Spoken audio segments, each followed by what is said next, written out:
what's up, everybody? Welcome to The Stack. I am Alex. I'm Justin. I am Pete. And last weekend, we were at New York Comic Con. Wow. Remember that? What a time we had. Yeah. Make sure you check out all of the shows, and there were a lot of them, that we did over at pulpseeker.com, newsarama.com, or you can download them on iTunes. Definitely check all of that out. Let us know what you think. Let us know if you think there should be another New York Comic Con. Yeah, we should decide. It's on us to decide. Yeah, so comment to the section below and let us know if you think there should be another New York Comic Con next year. On to the titles. We are going to have a couple of Newsarama sneak reviews for you guys. Mighty Avengers number 12, Wonderlost number 2, and Captain Marvel number 5. You want to get right into it? Let's do it. You always ask us, and we always want to. I love that. It's great. I'm waiting for the day. I just want to make sure. No, forget this. I want to be polite.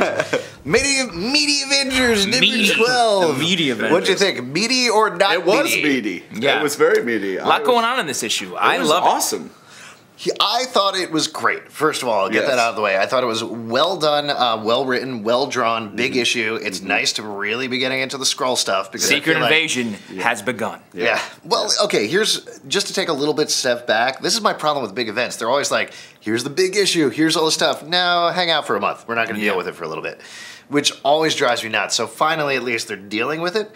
That being said, why was this an issue of Mighty Avengers? Because it makes more sense as an issue of New Avengers. Yes.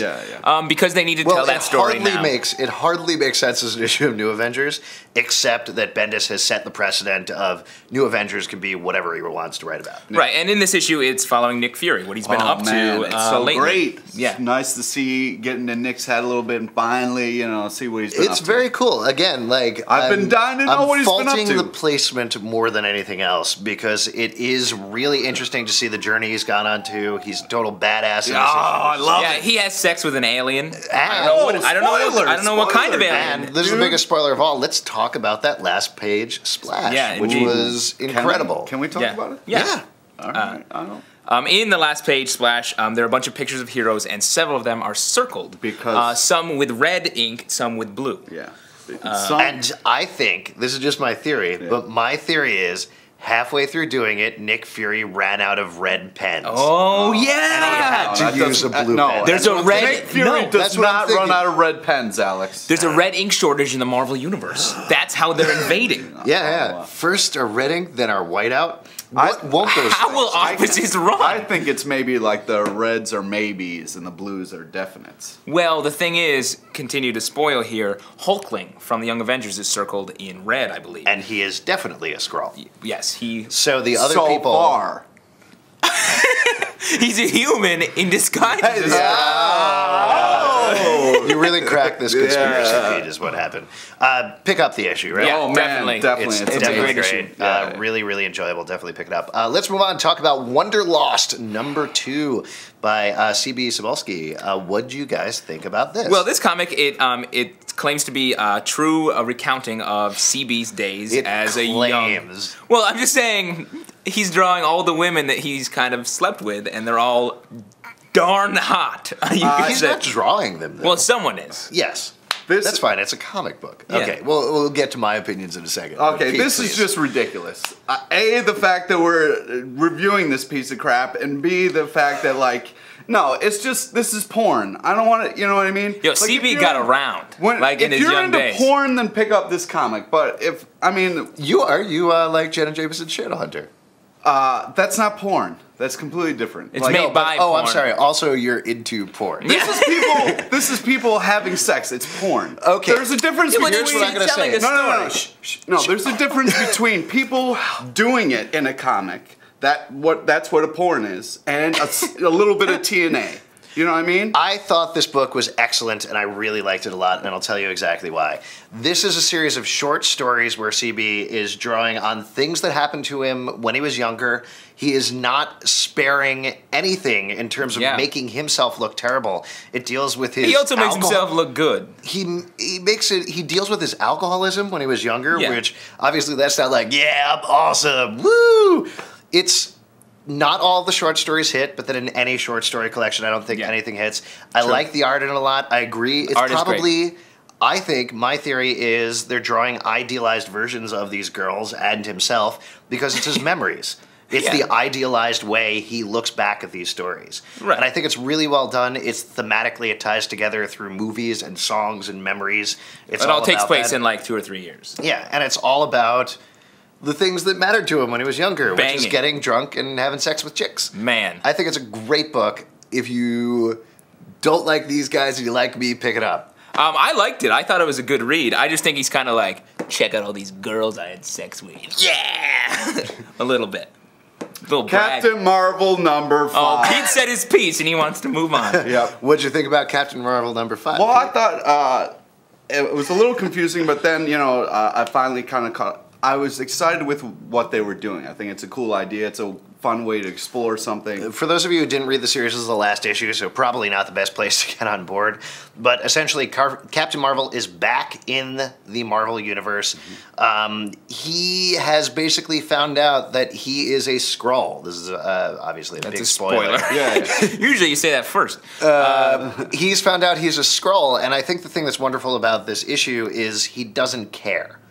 And it makes him into the complexity of the character makes sense now. When the series started, it was like, no, we plucked him out of time and put him here as if it was like a trick to get him back and play in the Marvel Universe. Right. This I like a lot better, where it makes sense. And also it sets him up as a character who is in body a Skrull and mind a Kree and fighting for humans. So it's a cool idea of thing. like, there's a lot of stuff going on with who's a Skrull, and how they're going to attack. But it's interesting to think about, like, if you are like the mind and body of who the Skrull is implanted in, then you have the hero mentality. And just because you find out you might be a Skrull or whatever, you're fighting kind of with yourself and what you should do. And this is a cool way of looking at it, like, I'm going to still be a superhero. I don't care who I am. Essentially what Brian Reed has done here is he has tried to present the character of Captain Marvel in a new and original way and try to give it a very solid basis. I think, if anything, it'll be very interesting to see how other writers follow up on this. It's the same way that, like, Alex is a teenage girl in a man's body. Like, and now, like, we get to see that played out in Captain Marvel. I like Candy and going on MySpace.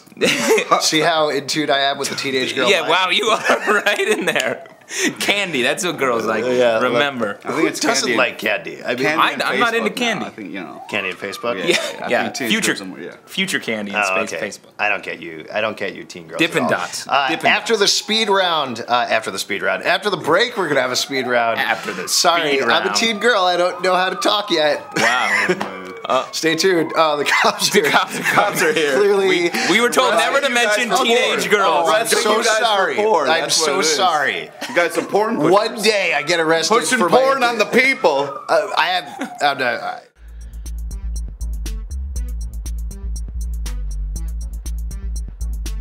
What are you doing? I'm trying to communicate with the hosts of The Stack via telepathy. Could you please be quiet? I want to tell them I like the show. Sorry. Telepathy is cool and all, but we think uploading a video comment or sending an email to tips@pulpsecret.com is a lot easier. But, hey, it's your call. That's what I'm saying. You slip cops a couple bucks, and they're cool. They're totally cool. I'm glad that wasn't a problem. You gotta know how to let's go on with the speed round. Pete, Captain Action #1. This guy has kind of like an old school feel to him, but he's new school style. It's very cool, very good first issue. I would say check it out. Perhapnauts #1. I like this series. Todd Zadago, I've loved him back from his Spider-Man work, and now he's carrying it forward in Perhapnauts. Pick it up. Countdown to Final Crisis #2. Say what you want about the writing. Scott Collins does an incredible job on the art in this title, specifically doing a real shout out to Kirby for very specific reasons. That It's intensely Kirby-esque, as the issue even progresses. And I really think it works. Hero by Night #3. This series continues to kick ass. It's a lot of fun, very funny. Also makes fun of the comic book world a little bit. I was a little disappointed in some of the choice he made with his fiance, but nonetheless, it's awesome book. It's really pulling for their engagement. Pigeons from Hell #1. Can you imagine how bad it would be to encounter a pigeon from hell? Oh, man. That's what this book's all about. Nathan Fox's art is great. Pick it up. What's the difference, I say? Oh, New Yorkers, right? We're New Yorkers. All right, viewer question. Jeff in the D writes Jeff in the D. My question is, have any of you ever had an extreme emotional reaction to a particular comic? Anyone ever cry or rip one up? Oh. Now, I'm going to assume you're saying rip up a comic? Yeah. Is that what he's saying? Yeah. Rip one. What else would that mean? Yeah. I don't know. Maybe like rip one out or like rub one out. Rub one out. That's what Wonderlost is for. Oh man. Yeah. What's funny about you're talking about rub out a memory. Yeah, yeah. Right? That's what I'm saying. That's what I mean. When I'm saying I need to go rub one out, it's a memory. This every 10 minutes when I go do that. But that's a funny question because I really don't get very emotional when it comes to comics. Like I'm really kind of just kind of take it in. Like how you were yelling at me in the first half. No, nothing really gets under my skin or it gets me excited when it comes to comics. It's pretty. So there's never been a time that you've ever gotten emotional at anything. Well, yeah, there's been a ton of stuff. Every issue of Countdown, you light on fire and then piss it out in front of us. So true. I don't know. That's true, and then I send it to you in the mail. Yeah, but creepy. Yeah, there's tons of stuff. I mean, come on, rub one out, Pete. Well, obviously this porno bullshit, but oop, I swore. That's not good. Anyways, but that's also, right, God, Pete swore. You know, there have been stuff where I think it was a JSA where I got a little emotional. Do you actually I cry? Almost got choked up. Do you actually shed a tear then? No. No. I've actually cried reading a comic book. Yeah, which one? Several times. There was some stuff. Green Lantern, the Sinestro Corps, #1, the special one shot. Mm-hmm. I got a little bit right here. Yeah. Little here. I have a totally ridiculous one that first thing I thought of. Superman for all seasons.